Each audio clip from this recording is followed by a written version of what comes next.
মুহূৰ্তৰ অন্য এটা ব্ৰেকিং নিউজ লৈ আহিছো। এবাৰ বিধানসভাত অখিল গগৈক এটা অন্য ৰূপত দেখিবলৈ পোৱা গৈছে। বিশেষকৈ বৰ্তমান ৰাজ্যজুৰি যেনে ধৰণৰ এক চৰ্চাৰ এক প্ৰকাৰ সূচনা হৈছে, তাৰ মাজতে বিধানসভাত এবাৰ অখিল গগৈৰ এক অনন্য ৰূপ, হাতত লেম্প লৈ এবাৰ বিধানসভাত প্ৰৱেশ কৰিলে অখিল গগৈ। আৰু তাৰ পাছত আচলতে অখিল গগৈয়ে কি ক'লে সবিস্তাৰে আমি আপোনালোকক জনাম।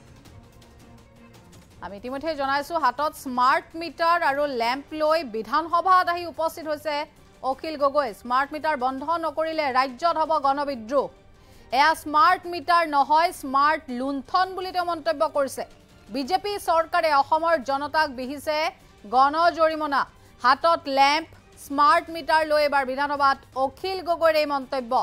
অখিল গগৈয়ে ৰাইজক দিলে বিদ্যুৎ বিলৰ হিচাপ আৰু সমগ্ৰ অসমতে বিক্ষোভ কাৰ্যসূচী লোৱাৰ হুংকাৰ বিধায়ক অখিল গগৈৰ। স্মাৰ্ট মিটাৰেৰে চৰকাৰে লুণ্ঠন চলোৱাৰ গুৰুতৰ অভিযোগ উত্থাপন কৰিছে অখিল গগৈয়ে। আমি ইতিমধ্যে জনাইছো সমগ্ৰ অসমতে বিক্ষোভ কাৰ্যসূচী লোৱাৰ হুংকাৰ এইবাৰ বিধায়ক অখিল গগৈৰ। আৰু এইবাৰ বিধানসভাৰ মজিয়াত দেখিবলৈ পোৱা গৈছে অখিল গগৈকে এক অনন্য ৰূপত, হাতত স্মাৰ্ট মিটাৰ আৰু লেম্প লৈ এবাৰ বিধানসভাত তেওঁ মন্তব্য আগবঢ়াইছে। স্মাৰ্ট মিটাৰ যদি আচলতে ৰাজ্যত বন্ধ নহয় তেনেহ'লে গণবিদ্ৰোহ আৰম্ভ হ'ব। স্মাৰ্ট মিটাৰ বন্ধ কৰিব লাগিব আৰু এয়া আচলতে স্মাৰ্ট মিটাৰ নহয়, স্মাৰ্ট লুণ্ঠন বুলি তেওঁ অভিহিত কৰিছে। আমি ইতিমধ্যে জনাইছো বিজেপি চৰকাৰে অসমৰ জনতাক গণজৰিমনা বিহা বুলি কৈছে বিধায়ক অখিল গগৈয়ে। হাতত লেম্প, স্মাৰ্ট মিটাৰ লৈ এবাৰ বিধানসভাত অখিল গগৈ। আৰু পুনৰ ৰাজ্য চৰকাৰৰ বিভিন্ন পদক্ষেপক লৈ একবাৰ অখিল গগৈয়ে এনেধৰণে ক্ষুৰধাৰ সমালোচনা কৰা দেখিবলৈ পোৱা গ'ল ৰাজ্য চৰকাৰক। অখিল গগৈয়ে ৰাইজক দিছে এবাৰ বিদ্যুৎ বিলৰ হিচাপ আৰু সমগ্ৰ অসমতে বিক্ষোভ কাৰ্যসূচী লোৱাৰো হুংকাৰ বিধায়ক অখিল গগৈৰ। স্মাৰ্ট মিটাৰেৰে চৰকাৰে লুণ্ঠন চলোৱাৰ অভিযোগ উত্থাপন কৰিছে বিধায়কজনে। আৰু যদি স্মাৰ্ট মিটাৰ বন্ধ নহয় তেনেহ'লে ৰাজ্যত গণবিদ্ৰোহ হ'ব। আৰু এয়া স্মাৰ্ট মিটাৰ বন্ধ নকৰিলে ৰাজ্যত গণবিদ্ৰোহ হ'ব। সমান্তৰালভাৱে এয়া আচলতে স্মাৰ্ট মিটাৰ নহয়, স্মাৰ্ট লুণ্ঠন বুলি অভিহিত কৰে বিধায়ক অখিল গগৈয়ে। তেওঁ কি কৈছিলে বিধানসভাৰ মজিয়াত আপোনালোকক পোনপটীয়াকৈ শুনাইছো। স্মাৰ্ট মিটাৰৰ লুণ্ঠন গোটেই অসমজুৰি এতিয়া অসমৰ মানুহে প্ৰতিবাদ কৰিছে আৰু অসমৰ মুখ্যমন্ত্ৰীয়ে নজনাৰ ভাওজুৰি অসমৰ মানুহক লুণ্ঠন কৰিবৰ কাৰণে সুযোগ দিছে। অসমৰ মুখ্যমন্ত্ৰীয়ে যিটো কথা কৈছে যে যোৱা বছৰৰ বিল আৰু এই বছৰৰ বিল তুলনা কৰি দেখুৱাওক, মই আজি অসমৰ মুখ্যমন্ত্ৰীৰ কথা অনুসৰি যোৱা বছৰৰ বিল আৰু এই বছৰৰ বিল তুলনা কৰিবৰ কাৰণে আহিছোঁ। আমাৰ আজিৰ টপিকটো হ'ল স্মাৰ্ট মিটাৰৰ লুণ্ঠন বন্ধ কৰক। স্মাৰ্ট মিটাৰৰ লুণ্ঠন বন্ধ কৰক, স্মাৰ্ট মিটাৰ বন্ধ কৰক আৰু জনতাক লুণ্ঠন কৰা বন্ধ কৰক। এতিয়া মই প্ৰথমতে অসমৰ মুখ্যমন্ত্ৰীক আমাৰ ঘৰৰ বিলখন দেখুৱাই লওঁ। আমাৰ ঘৰৰ গুৱাহাটীৰ বিলখন দেখুৱাই লওঁ। ইয়াত চামাৰিটো লিখি আনিছোঁ, ইয়াত আমাৰ ঘৰৰ বিলখন। মুখ্যমন্ত্ৰীয়ে কৈছিলে যে আমাক দুটা বছৰ, যোৱা বছৰৰ মে' মাহৰ আৰু এই বছৰৰ মে' মাহৰ, যোৱা বছৰৰ জুন মাহৰ, এই বছৰৰ জুন মাহৰ, যোৱা বছৰৰ জুলাই মাহৰ, এই বছৰৰ জুলাই মাহৰ, যোৱা বছৰৰ আগষ্ট মাহৰ, এই বছৰৰ আগষ্ট মাহৰ। এই বছৰৰ আগষ্ট মাহটো 20 তাৰিখলৈকেহে আছে। তেতিয়া তাৰ তুলনামূলক আপোনাৰ মই নিজৰ ঘৰৰ মিটাৰটো লৈ আহিছোঁ। যোৱা এপ্ৰিল মাহত আমাৰ ঘৰত 2024 চনৰ এপ্ৰিল মাহত আমাৰ ঘৰত স্মাৰ্ট মিটাৰটো লগাইছে। মই আপোনালোকক দেখুৱাইছোঁ। এতিয়া 2023 চনত 2022 চনলৈকে দেখুৱাই লওঁ। 2022 চনত মে' মাহত আমাৰ ঘৰত বিল উঠিছিলে 4044 টকা 2022 চনৰ মে' মাহত। আৰু 2024 চনৰ মে' মাহত আমাৰ বিল উঠিছে 6070 টকা। 6070 টকা। মুখ্যমন্ত্ৰী মহোদয়ে ভালকৈ শুনি লওক।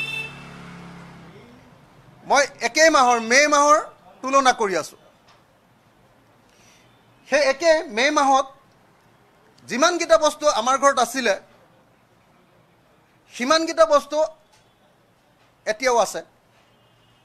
আৰু সেইকেইটা বস্তুৰ একে বিল আহিছে 22 চনত 4044 টকা উঠিছিলে আৰু 24 চনত 6070 টকা 23 চনত উঠিছিলে 3012 টকা তেতিয়ালৈকে স্মাৰ্ট মিটাৰ লগোৱা নাই 23 চনৰ মে মাহত 3012 টকা আৰু 24 চনৰ মে মাহত উঠিলে 6070 টকা ডাবল হৈ গ'ল 3012 টকাৰ পৰা 6070 টকা দুগুণ হৈ গ'ল এটোৱে হ'ল স্মাৰ্ট মিটাৰৰ লুণ্ঠন সামগ্ৰী একেগিটাই আছে একেই বস্তুৱে ব্যৱহাৰ কৰিছোঁ কিন্তু আমাৰ 3012 টকাৰ পৰা মে মাহত 2023 তাৰিখৰ 2024 চনৰ মে মাহত আমাৰ আহিলে 6070 টকা জুন মাহত 2022ত আহিছিলে 4999 টকা 5000 টকালে এটকা কম আৰু 24 চনৰ জুন মাহত আহিলে 7101 টকা 22 চনত আহিছিলে 4999 টকা 24 চনত আহিলে 7101 টকা জুলাই মাহত আহিছে 22 চনত আহিছিলে জুলাই মাহত 6920 টকা আৰু 24 চনত আহিলে 8170 টকা 8170 টকা আৰু আগষ্ট মাহত এতিয়ালৈকে কমপ্লিট বিল অহা নাই কাৰণে মই গোটেইটো কথা ক'ব নোৱাৰিম 2022 চনত আহিছিলে আগষ্ট মাহত 6759 টকা 23 চনত আহিছিলে 6814 টকা আৰু এতিয়ালৈকে 15 তাৰিখলৈকে প্ৰায় 4000 টকা মানৰ বিল হৈছে 3991 টকা কাৰি হিচাপ এতিয়া অসমৰ মুখ্যমন্ত্ৰীয়ে বিতৰ্ক কৰক সেইকাৰণে আমি কৈছোঁ যে স্মাৰ্ট মিটাৰৰ ওপৰত এটা দিনৰ বিতৰ্ক হ'ব লাগে বিধানসভাত আমি চ্যালেঞ্জ কৰিছোঁ অসমৰ মুখ্যমন্ত্ৰীক আমি আহ্বান জনাইছোঁ যে স্মাৰ্ট মিটাৰ বন্ধ হ'ব লাগিব আৰু স্মাৰ্ট মিটাৰ বন্ধ নহ'লে অসমত গণবিদ্ৰোহ হ'ব স্মাৰ্ট মিটাৰ বন্ধ নহ'লে অসমৰ চাৰিওফালে বিদ্ৰোহ হ'ব অসমৰ মানুহে ব্যাপক আন্দোলন কৰিব এটো স্মাৰ্ট মিটাৰ নহয় এটো স্মাৰ্ট লুণ্ঠন এটো স্মাৰ্ট মিটাৰ নহয় এই স্মাৰ্ট মিটাৰৰ জৰিয়তে বিজেপি চৰকাৰে গণ ফাইন মাছ ফাইন বা গণ জৰিমনা আমাৰ ওপৰত বিহিছে অসমৰ জনতাৰ ওপৰত গণ জৰিমনা বিহিছে যেনেকৈ ব্ৰিটিছৰ দিনত তামোলৰ ওপৰত কৰ লগাইছিলে নাঙলৰ ওপৰত কৰ লগাইছিলে এতিয়া এই বিজেপি চৰকাৰে কি কৰিছে স্মাৰ্ট মিটাৰৰ নামত এনেকৈ অসমীয়া জাতিৰ ওপৰত গণ জৰিমনা জাৰি কৰিছে আৰু তেওঁলোকৰ যিটো ধাৰ তেওঁলোকৰ অৰ্থনৈতিক অৱস্থা বেয়া সেই অৰ্থনৈতিক অৱস্থা বেয়া হোৱাৰ কাৰণে তাৰ পৰা অসমৰ মানুহৰ পৰা লুণ্ঠন কৰিবৰ কাৰণে স্মাৰ্ট মিটাৰক ব্যৱহাৰ কৰিছে মই আপোনালোকক আৰু এটা কথা কৈ যাওঁ আপোনালোকে সকলোৱে জানে যে এই যিটো ডিপাৰ্টমেণ্ট এপিডিচিএলটোৰ ৰিফৰ্ম এই স্মাৰ্ট মিটাৰ লগোৱা মানে হ'ল ৰিফৰ্ম মই আৰু বহুত তথ্য আছে আজি বেলেগ তথ্য নিদিওঁ ৰিফৰ্মৰ এটা চৰ্ত দিছে ৰিফৰ্ম কৰিলেহে বেংক কি কয় চৰকাৰে আমাৰ অসম চৰকাৰক বেছিকৈ লোন ল'বলৈ দিব ঋণ ল'বলৈ ধাৰ ল'বলৈ অসম চৰকাৰে ধাৰ ল'বৰ কাৰণে এইটো ৰিফৰ্ম কৰি আছে অসম চৰকাৰে লুণ্ঠন কৰিবৰ কাৰণে ৰিফৰ্ম কৰি আছে ধাৰ আৰু এপিডিচিএলৰ ৰিফৰ্ম এইটো মানে হেৰি কৰি দিছে গোটেই ভাৰতবৰ্ষৰ ভিতৰত মোৰ হাতত তথ্য আছে এতিয়া নিদিওঁ গোটেই ভাৰতবৰ্ষৰ ভিতৰত আমাৰ অসমতে সৰ্বাধিক পৰিমাণৰ স্মাৰ্ট মিটাৰ লগোৱা হৈছে আমাৰ অসমত 36% মানুহৰ ঘৰত 25 লাখ মানুহৰ ঘৰত স্মাৰ্ট মিটাৰ লগোৱা হৈছে